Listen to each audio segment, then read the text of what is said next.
Hello friends, good morning. आप सभी का स्वागत है आपके अपने यूट्यूब चैनल ज्ञान गंगा बाई सचिन पर। चलिए स्टार्ट करते हैं। Question number 1। अभिप्रेरणा का वर्गीकरण होता है स्वाभाविक और कृत्रिम, कम तथा अधिक महत्वपूर्ण, जन्मजात तथा अर्जित, अभिप्रेरणा तथा प्रलोभन।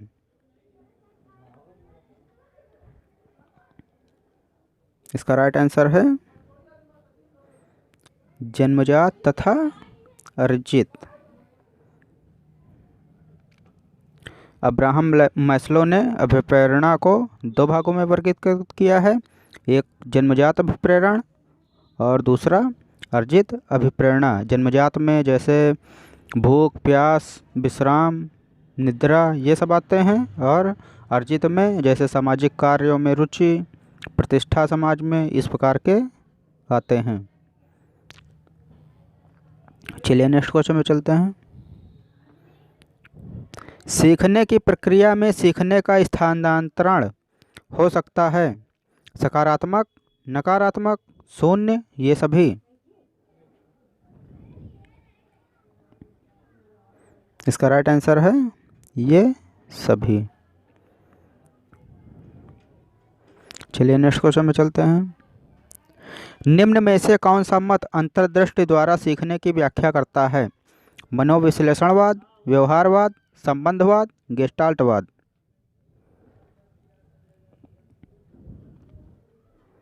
इसका राइट आंसर है गेस्टाल्टवाद। सीखने के अंतर्दृष्टि या सूझ के सिद्धांत का प्रतिपादन जर्मनी के गेस्टाल्टवादियों द्वारा किया गया था। इसमें जो है सुल्तान नामक वनमानुष पर इसका प्रयोग किया गया था।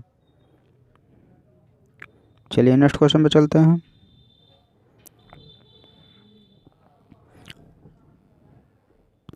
किस मनोवैज्ञानिक ने सीखने की सामग्री के रूप में निरर्थक शब्दों का प्रयोग किया? William James, Skinner, Ebbinghaus, Bartlett.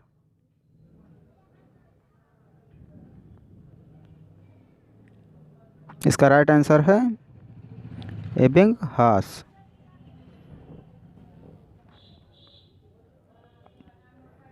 चलिए नेक्स्ट क्वेश्चन पे चलते हैं। सीखने के नियम दिए गए हैं पावलोव ने, स्किनर ने, थॉर्नडाइक ने, कोहलर ने।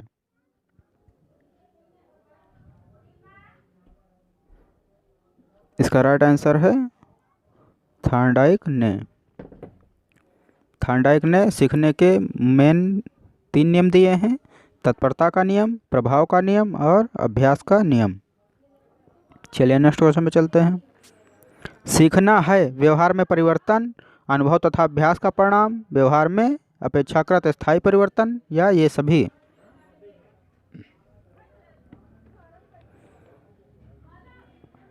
इसका राइट आंसर है ये सभी। जब हम जीवन में कुछ सीखते हैं तो उसमें व्यवहार में भी परिवर्तन होता है, उससे अनुभव भी मिलते हैं, और व्यवहार स्थायी परिवर्तन भी व्यवहार में होता है। चलिए नेक्स्ट क्वेश्चन में चलते हैं। शारीरिक वृद्धि और विकास को कहते हैं तत्परता, अभिवृद्धि, गतिशीलता, आनुवांशिकता।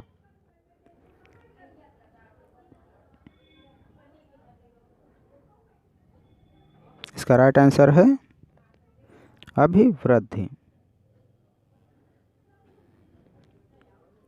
शारीरिक वृद्धि और एवं विकास को अभिवृद्धि कहते हैं, क्योंकि अभिवृद्धि एक जो है निश्चित समय तक सीमा चलती है उसकी, और जो शारीरिक विकास होता है वो एक मतलब सीमा के अंतर्गत होता है, एक दायरे में होता है, एक एज तक होता है। चलिए नेक्स्ट क्वेश्चन में चलते हैं। चिंतन संज्ञानात्मक पक्ष में एक सामाजिक मानसिक क्रिया है।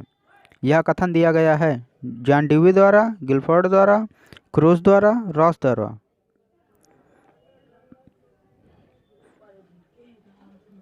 इसका राइट आंसर है रॉस द्वारा।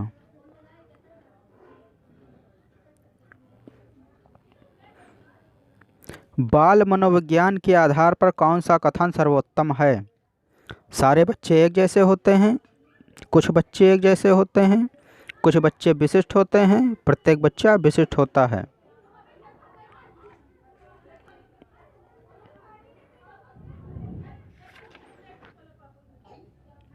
इसका राइट आंसर है प्रत्येक बच्चा विशिष्ट होता है।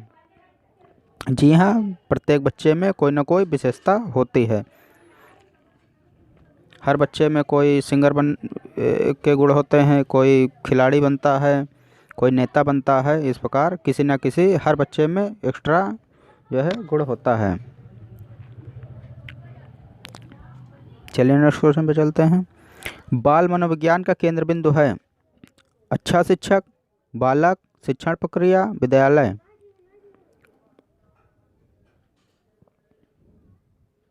इसका राइट आंसर है बालक।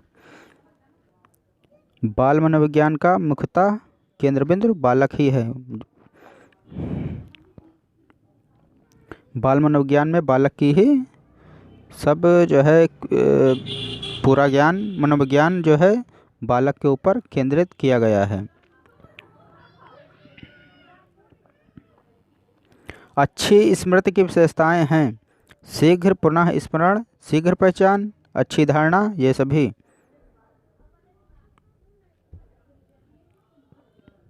इसका राइट आंसर है ये सभी। चलिए नेक्स्ट क्वेश्चन में चलते हैं। संवेग शब्द का शाब्दिक अर्थ है क्रोध और भय, स्नेह तथा प्रेम, उत्तेजना या भावों में उथल पुथल, उपरोक्त में से कोई नहीं।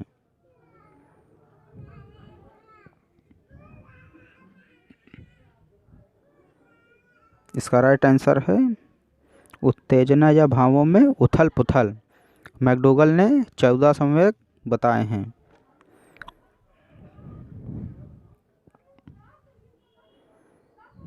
संवेग को अंग्रेजी में इमोशन कहते हैं, अर्थात जो व्यक्ति के आंतरिक भावों को बाहर की ओर गति देता है, वो भी तीव्र गति से। जैसे गुस्सा है, दया की भावना है, आंखें लाल हो जाना है गुस्सा होने पर, इस तरह इन्हें ही संवेग कहा गया है।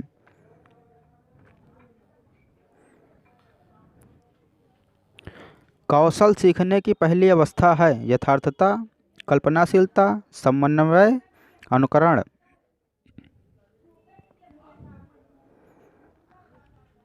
इसका राइट आंसर है अनुकरण। कौशल मतलब बच्चा जब छोटा होता है तो वो माता पिता, परिवार, समाज सभी को कुछ ना कुछ देखकर वो उसका अनुकरण करता है, उसी के आधार पर सीखता है। इसे ही पहली अवस्था सीखने की कही गई है, अनुकरण करना। मानसिक आयु के प्रत्यय का सर्वप्रथम प्रयोग किया थॉर्नडाइक ने, गिलफोर्ड ने, स्पीयरमैन ने, बिने तथा साइमन ने। इसका राइट आंसर है बिने साइमन। बिने साइमन ने सन 1905 में पहला सफल बुद्धि परीक्षण किया था मानसिक आयु के प्रत्यय का। शैशवावस्था के लिए उत्तम शिक्षण विधि है मॉन्टेसरी विधि, खेल विधि, किंडरगार्टन विधि, ये सभी।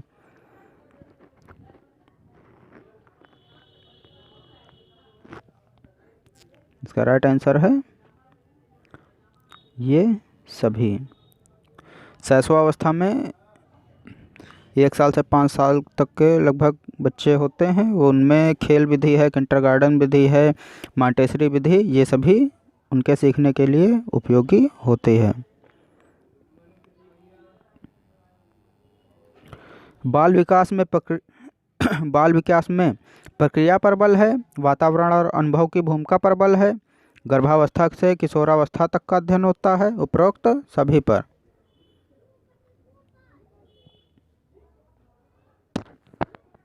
इसका राइट आंसर है गर्भावस्था से किशोरावस्था तक का अध्ययन होता है बाल विकास में।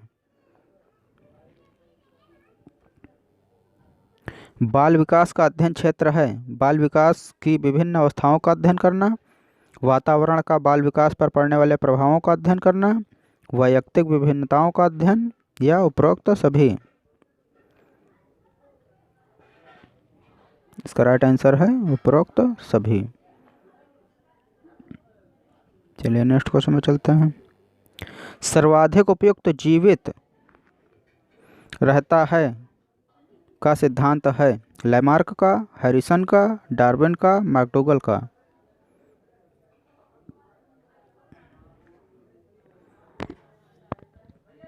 इसका राइट आंसर है चार्ल्स डार्विन का।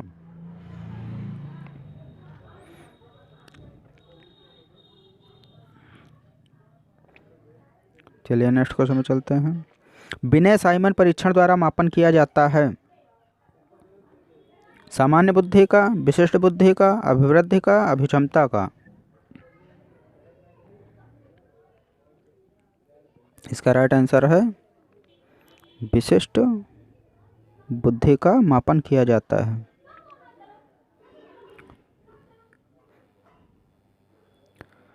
संवेगात्मक विकास को प्रभावित करने वाले कारक हैं शारीरिक स्वास्थ्य, मानसिक योग्यता, थकान, ये सभी। इसका राइट आंसर है ये सभी। संवेगात्मक विकास को शारीरिक स्वास्थ्य है, मानसिक योग्यता है, थकान है, ये सभी परिस्थितियां हैं, वातावरण है, ये सभी प्रभावित करने वाले कारक हैं। सामाजिक प्रत्याशाओं के अनुरूप व्यवहार की अयोग्यता का अधिगम सामाजिक विकास कहा जाता है। उक्त कथन है हरलाक का, टिपिनन का, मैकडूगल का, रॉस का। इसका राइट आंसर है यह कथन हरलाक का है। सीखने का सर्वाधिक उपयुक्त अर्थ है कौशल अर्जन, ज्ञानार्जन, व्यवहार में परिमार्जन, वैयक्तिक समायोजन।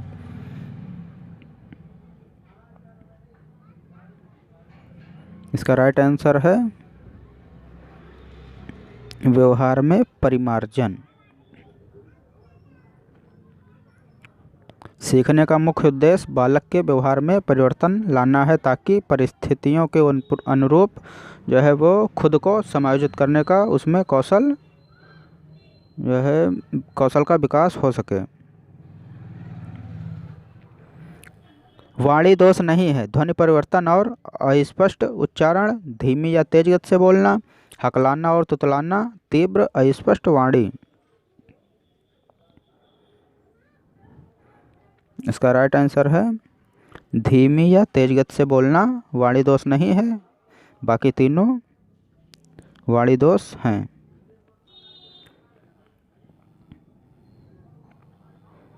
प्राथमिक स्तर पर मूल्यों की शिक्षा देने की सर्वोत्तम विधि है मूल्यों के महत्व को बताना, मूल्यों के पालन न करने पर दंडित करना, अध्यापक के व्यवहार में मूल्य स्थापन, उपरोक्त सभी।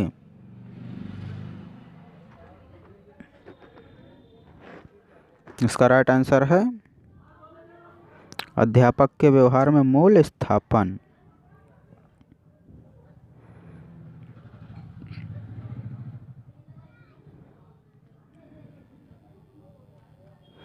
मूल्यों के वर्गीकरण में सम्मिलित नहीं है आध्यात्मिक मूल्य, येन केन प्रकारेण धनार्जन का मूल्य, नैतिक मूल्य, सांस्कृतिक मूल्य।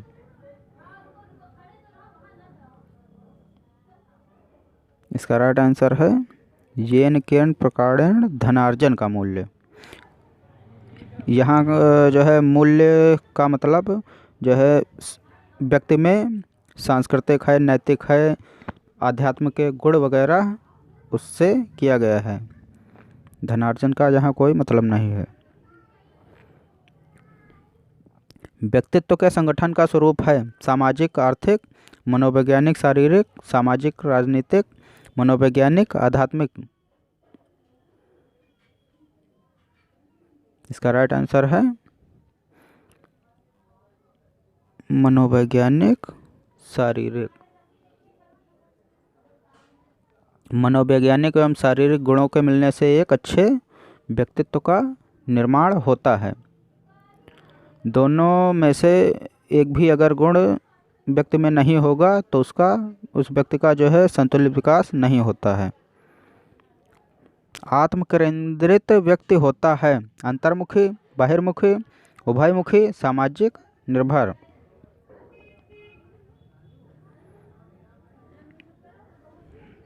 इसका राइट आंसर है अंतर्मुखी। आत्म केंद्रित व्यक्ति अंतर्मुखी होता है।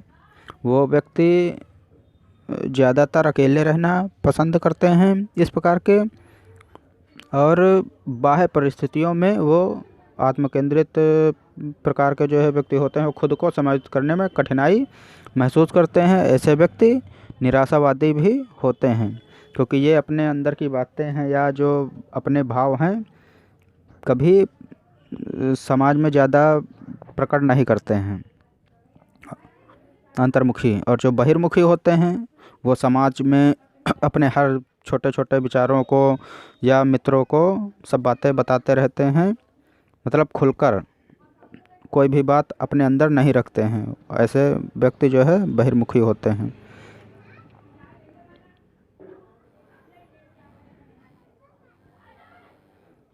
अपने ऊर्जा बल को बाहर की ओर अभिव्यक्त करने वाले व्यक्ति का प्रकार होता है ज्ञानात्मक व्यक्तित्व, कलात्मक व्यक्तित्व, बहिर्मुखी व्यक्तित्व, धार्मिक व्यक्तित्व।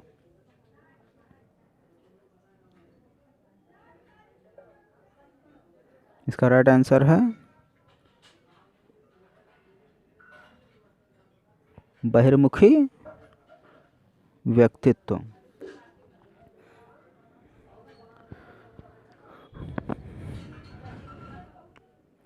ऐसे व्यक्ति बाह्य परिस्थितियों के अनुसार खुद को आसानी से समायोजित कर लेते हैं, बहिर्मुखी व्यक्तित्व वाले, क्योंकि वो आशावादी होते हैं और ज़्यादातर मतलब सबको अपने सुख दुख हर प्रकार की बातें जो है बताते रहते हैं, इसलिए उनको जो है सॉल्यूशन भी मिलता रहता है और आशा भी आशावादी हो जाते हैं वो। कक्षा 4 का एक बच्चा सदैव चिंतित और कुंठित रहता है। आप उसके अभिभावक से शिकायत करेंगे, मनोचिकित्सक के पास ले जाएंगे, स्वयं परामर्शदाता की भूमिका का निर्वहन करेंगे, उसके साथ भाग्य पर छोड़ देंगे।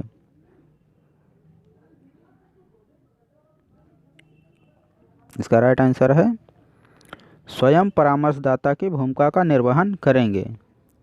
एक अध्यापक को चाहिए कि बालक के अच्छे गुण या कैसा भी वो बिहेव कर रहा है उसके कारण को जाने।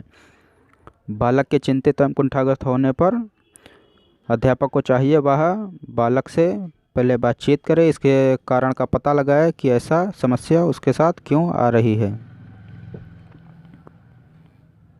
भाषा विकास का सिद्धांत नहीं है अनुबंधन का सिद्धांत, अनुकरण का सिद्धांत, अतिरिक्त शक्ति का सिद्धांत, परिपक्वता का सिद्धांत।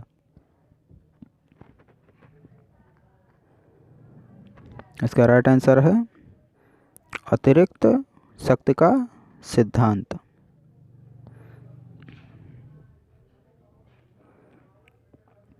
दोस्तों, आप सभी हमारी वीडियो को लाइक करें, अपने ग्रुपों में शेयर करें और हमारे चैनल को सब्सक्राइब ज़रूर करें। धन्यवाद।